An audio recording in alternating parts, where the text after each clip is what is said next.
Dr. Elliott Jaffa is a behavioral psychologist and a pioneer in the field of behavior modification. He has organized and developed 2 private nonprofit special education schools and treatment centers in the Washington, D.C. area, and today serves as a consultant and keynote speaker in a variety of healthcare and corporate vertical markets. Angela Karanja is an adolescent psychologist and parenting teenagers expert living in the United Kingdom and founder of Raising Remarkable Teenagers, a global movement helping parents of teens globally raise mentally healthy and highly effective teenagers. Dana Manzo is a licensed mental health counselor and director of counseling services at Beacon College in Leesburg, Florida. And finally, Michelle Nielsen is CEO and co-founder of HiveWheel, an executive functioning company that coaches mostly neurodiverse kindergarten through college students one-on-one virtually. Welcome, panelists. Let's dive right in. Dr. Jaffa, executive function is an umbrella term regarding processes including mental control and self-regulation. What are some dimensions that fit under that umbrella? Well, there's a lot underneath that umbrella. Now, keep in mind, I'm a behaviorist, so I'm dealing with a behavior that I could see and that I could hear. So it has to be observable, and we also need an operational definition. Now, also under that umbrella, there's things that I don't touch when you're talking about executive function, such as the cortex. You're talking about cognitive control. What I'm looking at are the behaviors of the children that need to cope with them. So we're looking at the fact they're easily distracted, their planning behavior, forgetfulness, misplaced items, procrastinations. So we're going to look at those behaviors and look at the end goal and develop strategies. So these strategies are step-by-step strategies where you're going to analyze, you're going to plan, you're going to organize, you're going to schedule, and you're going to complete the task. So taking a simple task is asking a child to set the table really has a lot of component parts, and oftentimes mom and dad are unaware of those component parts. And what do? They end up nagging the children. How many times do I have to tell you? It doesn't go there. So they're catching the kid bad versus catching the kid good. So the approach that I take is lots of questions to the child so mom and dad can, or the teacher or the coach or the trainer can catch the child being good.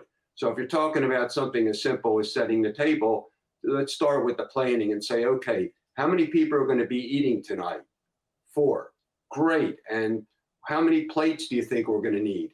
4. Where do we keep the plates? So you could see how I'm breaking this down in a step-by-step, so it's easy, it's successful for the child. It also needs to have fun involved versus mom and dad or the teacher or the coach sometimes get a little bit frustrated and with the child, and you gotta keep your cool to make this work using the behavioral approach. Now, of course, there's other approaches. So that's the only part of the umbrella I'm looking under. Thank you, Dr. Jaffa. Angela, let's amplify that a little bit more since he was focusing on the behavioral aspect. Why do we need executive function skills at all? Absolutely, we need them. And thank you very much. That's a good question. We need these skills for evaluating options, and like Dr. Jaffa said, about planning, and then there's also about having perspective, different perspective, and there's also about decision making, thinking about consequences. So what we can say is executive function skills is conscious thinking. Everyone thinks, but some of it is very subliminal. But executive function, think about a CEO or a symphony leader. So what they're doing is you're making decisions about what's going to happen. So there is the conscious thinking, and like Dr. Jaffa said about when you ask a kid to lay the table, how many people are going to be there? So they're thinking about, okay, there's 4 people. There's reasoning. Oh, if it's 4 people, then that means 4 plates. And then there's also it also comes with perseverance. We have the higher mental faculties of the mind, which which are especially on the frontal cortex, which is where the executive function skills happen. And these have to come from outside. They have to learn them. So it's a learning process, and that's why we cannot afford to get frustrated at our young people, because it's a skill. It's a skill, and we know that no little kid can run a marathon, but they could run a marathon after they have practiced. They have empowered their muscles, and then they can run the marathon at some point. But we can't expect it to happen straight away just because we think they have them at the moment. All right. Thank you, Angela. Now, Dana, let's talk a little bit about kids in school. When it comes to executive function skills, what are they using those for in the classroom setting? Yeah, so executive functioning skills are going to help us to retain relevant information and then apply that information. But we have to do all that while simultaneously controlling our emotions. And we're controlling the emotions so that we can meet the task or the goal that we have set up for ourselves. So the skills in the classroom are going to help us to attend to the present moment, to plan for the future, to meet deadlines. Really at the core, executive functioning skills are things that we ask our children to do every single day. Turn in homework, focus, meet deadlines, sit still, make good decisions. In order to really be successful academically, you need executive functioning skills. Thank you, Dana. Now, Michelle, it doesn't only apply to the classroom setting, right? Children need executive function skills when it comes to them in the social setting as well. Isn't that right? I'm really glad you asked this question, Daryl, because we often think about executive functioning within academic context, but these skills are foundational life skills. Our executive functions truly are the boss of our brain. So utilization of these skills in school and social settings is totally symbiotic. There are so many examples of this.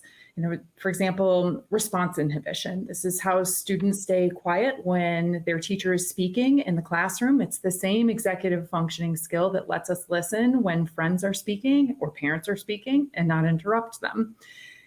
That ability to pivot and be flexible, that's what allows students to consider multiple paths to an answer instead of getting stuck when their first idea doesn't work out.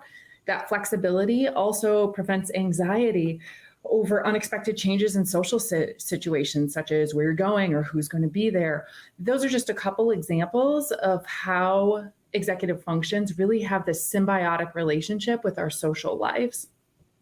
All right. Thank you for that answer, Michelle. Going back to you, Dr. Jaffa, what are some telltale signs that a child may be having some executive function dysfunction? Well, this is where the expert gets called in rather than looking for the signs, because it varies, and it's a laundry list. It's a huge list of the child leaving a seat in the classroom to the child not follow mom and dad's directions. But the key thing is we have to look at where we're starting from, how it was identified. And unfortunately, in the classroom, in public schools, and even private schools, there's a professional who puts a label on the child. And it's rare that they peel off that label, no matter what the label might be. It rarely gets, if ever, gets peeled off. So what I'm looking at is what's the behavior. The child's not up to snuff, and academically, the child's leaving his seat constantly, because in the way my schools were at the time managed, I had a teacher and assistant, 8 kids in a classroom, and we would reinforce the kids catching them being good with verbal praise like once every 11 seconds. And that's going to get the behavior. And the key thing is, I always ask, is we don't want to use the two worst words in the English language, which is "you should." And this is what unfortunately, this is what the parents have been hearing from expert after pediatrician after expert, and the list goes on, that they're telling the parents or the teacher what to do. And unfortunately, it's a tough job, and mom and dad need that training. I mean, one of the things that when we use the word executive function, the sad thing is we can go out on the street right now, talk to parents and say, what's executive function means? They have no idea what you're talking about, or very few do. And it's like when I hear the term emotional intelligence, it sounds good. Hire somebody with emotional intelligence. What is emotional intelligence? It's people skills. It's how we interact with other individuals, but it's a fancy word. I want to get rid of the fancy word and ask mom and dad, ask the teacher, what's the behaviors my son's having in school?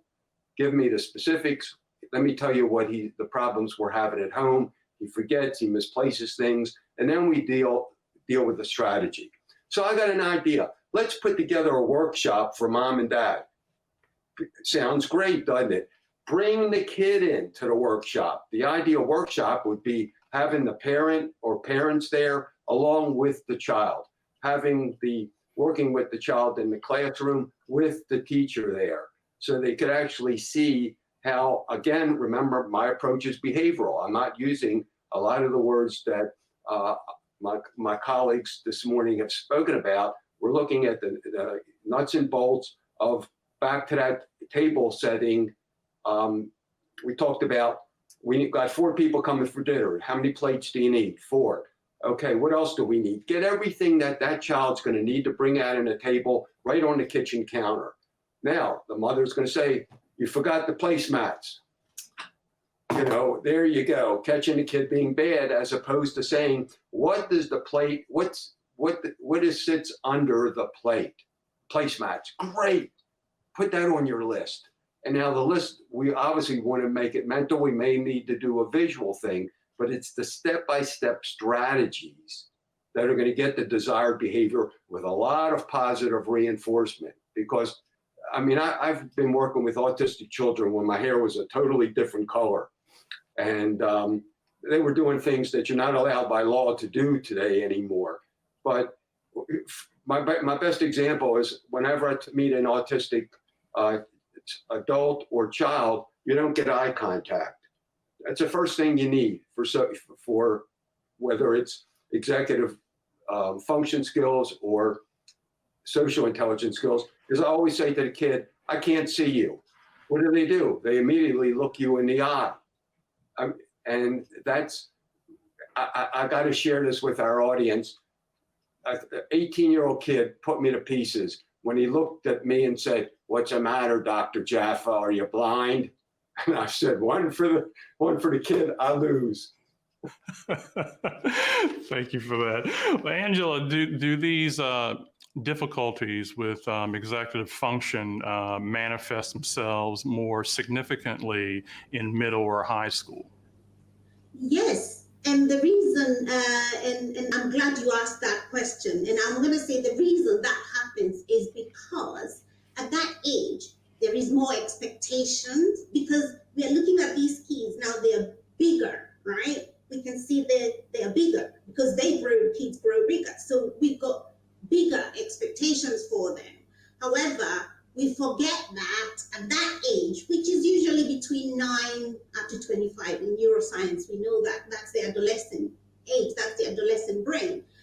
And what we don't realize as parents, as educators sometimes, is that at that point, the brain is really undergoing a lot of changes, right? And what happens is the back of the brain, the limbic brain, remember I talked about the executive function being the conscious brain, this one of making decisions, planning, thinking about consequences, and evaluating options, right? But then we've got the limbic brain, which it's all the habits that they've learned, everything they've learned to do. emotions, response, all those things. So what happens is this is developing quickly. The executive function is not developing as quickly. So who's leading the game? Who's leading the game? We've got the emotional, the irrational brain leading the game. But we are expecting them to be able to do these things that the society expects us to do as a little older kids. And then there's something else that happens during that time. There is, again, I like what Dr. Jaffa was talking about, praising the kids. And because at that age, there is a part of the brain in adolescence, and I like parents to understand that. It's called the striatum. And what happens, that part is heightened. And this is the part of the brain that loves rewards, right? And that's why our young people take a lot of risks. But then we need to be able to identify, how can we reward them? How can we catch them doing the nice things we want them to do? In fact, one of the things I like to tell parents is what we call the 80-20 rule, right? Before you ask a teenager to do one thing they probably don't like to do, praise them for 4. And this is what's going to happen. When you praise them, or for example, it could be, oh, you look lovely today, or can you remember you did something nice yesterday? But everything that you're talking about, praise needs to be factual, especially with our older young people, with our older kids, our teenagers. So when you praise them for 4 things, what happens? They become receptive. And when they are receptive, when you ask them for this one thing that you want them to do, they're more likely to do it. Unfortunately, most of us, for example, when you enter into a kid's room, a teenager's room, you enter in and it's a mess. And the first thing we say, how can you leave this room so messy, right? But imagine if we learned how to do the 80-20 rule, where you talk about how they look, talk about anything but factual 4 praises, and then ask them to open the shutters, their windows, or ask them to clean their windows. More receptivity. So I think it's really important for us to understand the working. I'm not suggesting any parent to be a neuroscientist, right? And I never suggest that. But it's very important for us to understand what's happening. First of all, there's that part of the brain that loves risks and rewards. So let's look to catch them when they're doing nice things, or let's look for nice things or positive things they've done, and then praise those. And then that way it makes them more receptive. And when they're more receptive, we are likely to get in there. And when we ask them to do something, they're more likely to do it. And then let's think about the skills, the planning. We need to help them. You cannot just, our kids do not just learn skills on the first day. So we need to have patience, perseverance as we do this. So maybe I've talked too much. Let me not go on, but I'm so grateful that you asked that. Thank you, Angela. Dana, as students progress in school, they're expected to be increasingly independent and organized to succeed. What are some basic strategies adolescents can employ to improve their study skills? Yeah, well, for one, I totally agree with Angela and Dr. Jaffe that it's really important that when we're teaching these skills and helping our children and our students develop these skills, that the teachers and the parents are modifying the environment to be more supportive and less punitive. So 2 basic strategies that I think all adolescents can manage is, one, creating an organizational structure or an organizational system. So whether it be an organizational system for their backpack, how are they going to bring homework and assignments back and forth to school? What is a system that will work for them that's easy and that's quick? To organize their backpack, their binder, their office space or their workspace, their desk, all of that. But it needs to be something that's going to be really easy, really quick, because the minute that something is going to work faster, they're going to choose that. So creating a system that is easy to create, but then also easy to maintain. And that's where the second strategy is going to come in, and that is routine. So building routines and habits in the way of how are we going to maintain this organizational system? So maybe you set a routine that every morning when you get to school, your first step is to organize your desk. Or maybe every day when you get home, you and your parents or just you yourself creates the routine of saying, what do I need to do and when am I going to do it? So you create that plan ahead of time. But building those habits and routines are going to be really, really helpful in keeping that organizational system going. The other suggestion I would say is for students with working memory deficits. A lot of times maybe they forget to even look at their planner or look at their assignment notebook to see what assignments they need to do. So I suggest getting one of those silicone colored bands, getting a different colored band bracelet for every subject, and then putting that on before you leave every day of the assignment that you need to do. So instead of just writing in your notepad exactly what needs to be done, well, maybe if you know you have a history assignment, you put on that purple bracelet, and at some point during the night, you're going to look at your wrist and see, okay, I have history homework to do. So those are just some basic strategies for adolescents to be successful. Dana, thank you for those strategies. Michelle, what are some accommodations that parents can request on their individualized education programs that can help students work around the challenges with executive functioning? That's a great question. First, I'll say that both IEPs and 504 plans can be a great solution in these spaces. A 504 plan can be a more accessible entry point for executive functioning support, depending on a student's needs. With either avenue, parents can request any reasonable accommodation. There really isn't a limit. Both types of plans are created with the team, though. So you have the school staff, such as the teacher, school psychologist, parents or guardians, the student, even when it's appropriate, sometimes others as well. Things that you might want to bring up as a parent if you are noticing these opportunity spaces with your child can be simple things like an assignment notebook, essentially a planner, advance warning before changes in routine. If you see that that's something that your child is struggling with a lot and you don't hear that mentioned in the creation of these plans, that can be something to bring up. Breaking assignments into smaller chunks, copies of notes, extra time to complete exams. Those are just some low-level examples of an enormous bucket of things and support mechanisms that can be requested by a parent when you're working as part of that team building your IEP or 504 plan for your student. Dr. Jaffa, parents notoriously are slaves to the tyranny of developmental tables and charts, and they're also comparing their children against neighborhood prodigies. As parents work on developing their kids' executive function skills, should they throw their hands up in despair if their child isn't making gains in a timely, linear fashion? Absolutely not. You just used the word comparing with charts. The chart is the basic necessity to start with.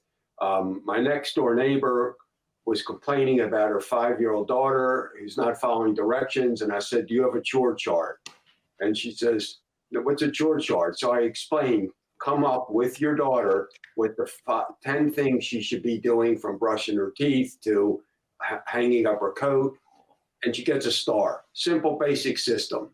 And then the stars, if she gets 3 in a row, she gets 5 in a row. When she gets X number of stars, she can have what she wants. Here's where the fun comes in. So we asked Claire, what would you like to earn for getting 10 stars? She says, I want to go over to Mr. Elliott's house for breakfast.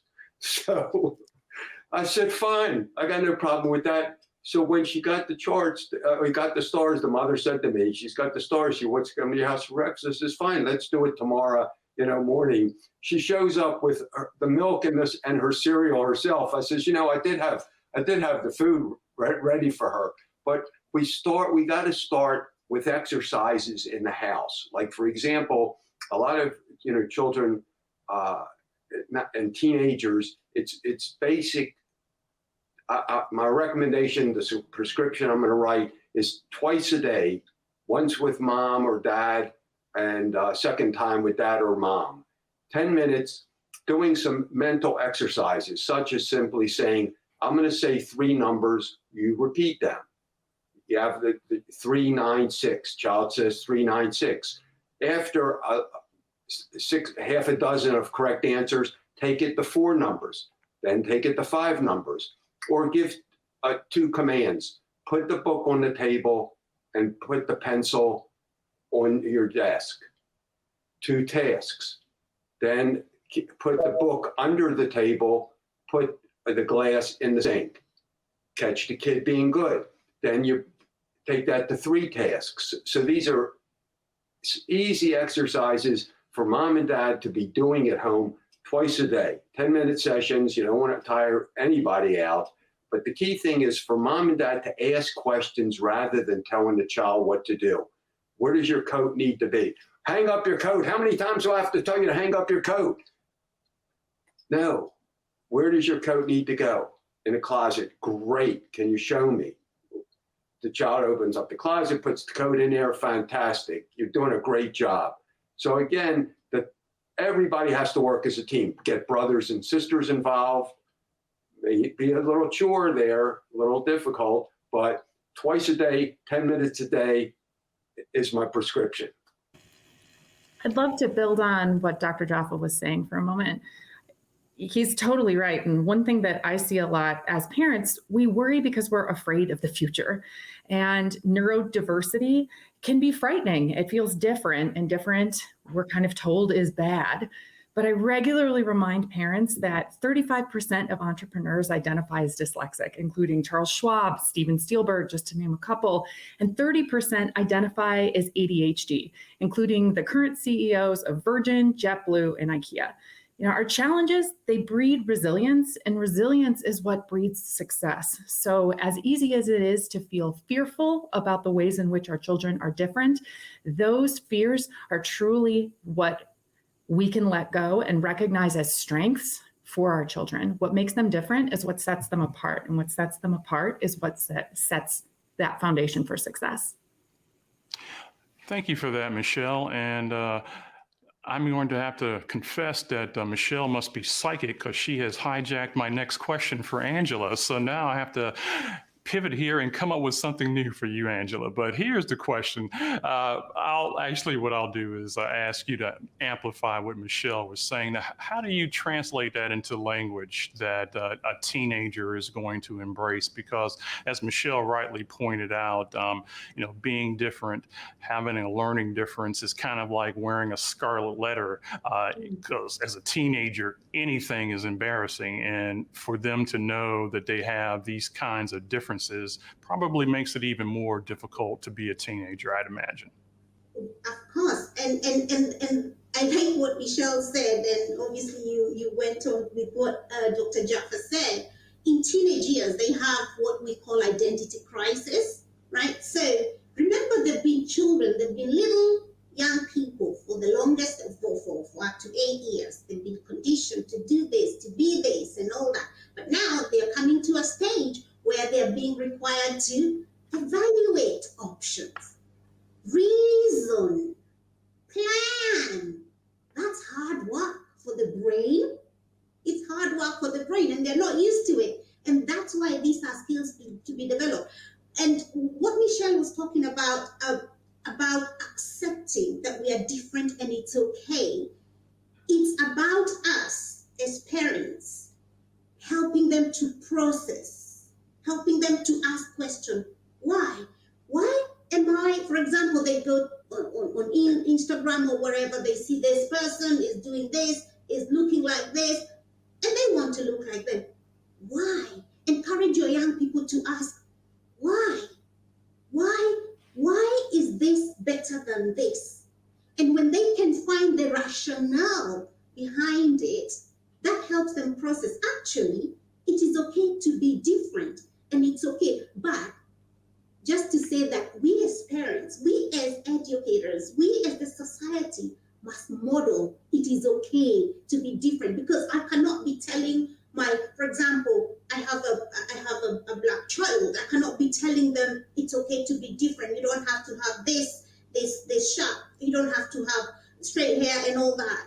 But myself, I'm not doing that. It takes us to be models, right? And then it's what I usually tell parents, you've got to be what I call the 3M of influence. And that's being a model, being a mentor, and then being a motivator. So you model the behavior that you are expecting from your young person, especially our teenagers. And then you mentor them. Talk to them about stories. Talk to them about challenges that you've been through. Give them stories about other people who have been through challenges. Like, for example, when Michelle, you mentioned about the CEOs of Virgin and all that. Talk to them about those people, because what happens when we talk to our young people about those things, they begin to have what we call the belief. It's mirror neural. So they begin to have a belief. They begin to, it's like breaking that 4-minute mile. They begin to believe, actually, I can be different and I can do okay. And then again, we go to the third M, which is motivating. So we are constantly saying to them and reminding them, you're capable, you are okay, and it's okay to be you. It is okay to be different, and different doesn't mean you're weird. It is okay to be different, and you are made for let me say, for such a time as this, and you are made to make a difference. And I like what all of you guys said about the executive function, but all this requires, again, faith. For us to believe, how the brain works is that for us to believe, for a kid, especially our teenagers who are questioning a lot of things, for them to believe anything, we have to repeat. Faith comes, and when I talk about faith, I'm not talking about religion. I'm talking about having that belief. That's almost, it's in your DNA, every fiber of your body, that it's okay to be different. It comes by hearing and hearing and hearing, so that it stops being just head knowledge and it drops in the heart, and then it drops into the fiber of your body. And it's really, really about us modeling and also mentoring them and constantly motivating them. And it takes patience, it takes perseverance. It's not an overnight job, this parenting our young people is not an overnight job. We are raising people, and obviously people are different. So, yeah. All right. Well, thank you, Angela. Dana, college is a lot different than primary and secondary school, as obviously when you go to college, you're expected to be more independent, and there's a lot less hand-holding in college. What are some executive function strategies for collegians who learn differently? Yeah, great question. So you're absolutely right. The stakes are a lot higher in college. You're expected to be way more independent. There's less structure. So you do need a list of strategies to help you through that. And I think the most important one that people often don't recognize is associated with executive functioning is emotional control. So having some kind of technique that you can apply when you're in college for distress tolerance. So whether it be distracting yourself or using some relaxation techniques like deep breathing or visualization, imagery, something that's going to help you to manage your emotions so that you can stay on track to meet your academic goals. Because there's a lot of pressures in college, academic, social, romantic relationships. You need a way to be able to regulate your emotions. The second thing is to create a visual calendar. So whether it be on your phone, on Google, paper and pencil, whatever it is, but to just write exactly out what your schedule is, what needs to be done, what the deadlines are. This way, by being able to really visualize it and see it, you have a much better chance of staying organized. The second thing I would suggest is chunking. So taking big projects and breaking them down into smaller, more digestible pieces. Oftentimes when we're given these long haul projects in college, it can feel really overwhelming. There's a lot to tackle there. So breaking it down into small chunks can feel much more manageable. And then finally, I suggest for students who have trouble with task initiation, doing something like setting a timer. So maybe if you know that you enjoy video games or surfing the web and you can kind of stay on that too long, setting a timer before you start those activities. And then once that timer ends, going into your homework or your assignment. With the shifting from a pleasurable activity to maybe a non-pleasurable activity like homework, for some college students, that might be a little bit too daunting. So I would suggest having kind of a filler activity that's not as threatening. So maybe after you're playing your video games, the alarm goes off or the timer goes off, and then you go have dinner, and then you come back and do your homework. So setting up, but using a timer to help with task initiation. All right, thank you, Dana. And Michelle, I'm going to give you the last word today. Given that the brain continues to mature and develop connections well into adulthood, and executive functioning is influenced by physical changes in the brain and life experience, is it critical for parents to begin this development process of direct instruction, frequent reassurance, and explicit feedback early, and never take their foot off the gas? Absolutely. And also, it's never too late to start. So if you haven't yet begun to intentionally support your children's executive function development, now is the perfect time to begin. I think as parents, we all have those moments where we look back and think, oh gosh, I should have done this. I could have done this. I wish I had done this. And it's important for us to let go of that self-judgment, just like we're trying to encourage our children to do the same, and begin where we're at.